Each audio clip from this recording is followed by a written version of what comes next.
بازرگان همه اون چرا که اتفاق افتاده بود تعریف کرد.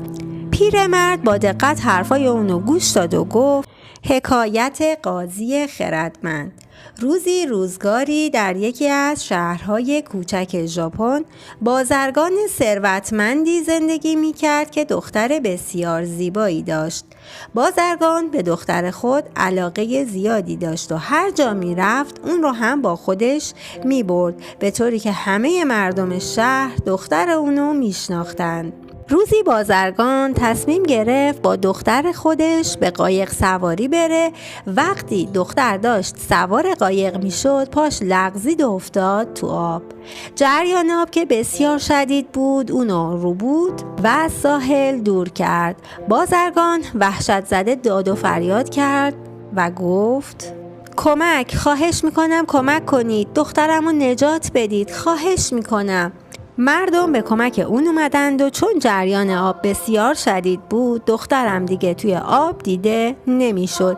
کسی جرئت نمیکرد به داخل آب بره. بازرگان که ناامید شده بود گفت: هر کی دخترم رو نجات بده میتونه با اون ازدواج کنه، منم به اون پاداش بزرگی میدم.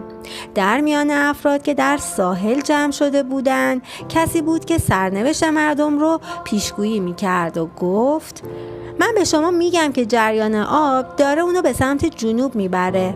مرد جوانی که در کنار پیشگو ایستاده بود با شنیدن این جمله در آب پرید.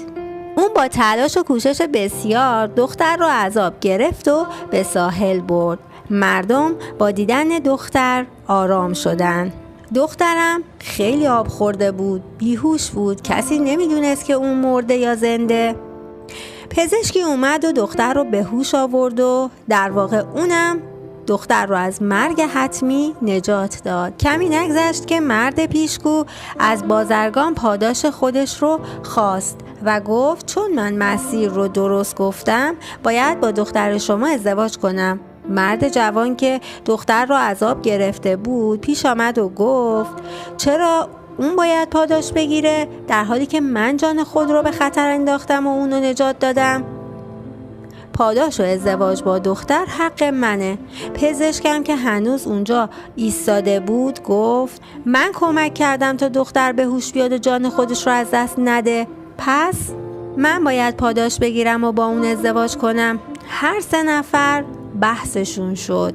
کسی نمیتونست تصمیم بگیره که کدوم یکی از این 3 نفر درست میگه. نزدیک بود که بینشون دعوا بشه. بازرگان گفت: من پیرمرد دانایی رو میشناسم که به حل کردن اختلافات مردم مشهوره. به این ترتیب همگی نزد قاضی حکیم رفتن.